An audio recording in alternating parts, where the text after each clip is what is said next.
কি খাইতে চাবো? কি ঝোল? আহ, কি শান্তি, কি প্রশান্তি না? হ্যাঁ। আহ, কি শান্তি, হ্যাঁ। খাও। আচ্ছা দেখো, খায় নাও। এটা কি খাইতেছো? ঝোল? ঝোল তোমার ফেভারেট? অনেক। উম, মজা।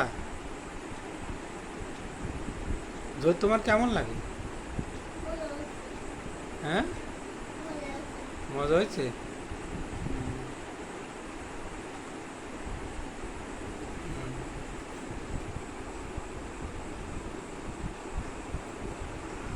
আহ, কি শান্তি। তো দাদার স্টাইলে খাইতেছিস। তো তো দাদা তো দেখতেই খাওয়ার স্টাইল।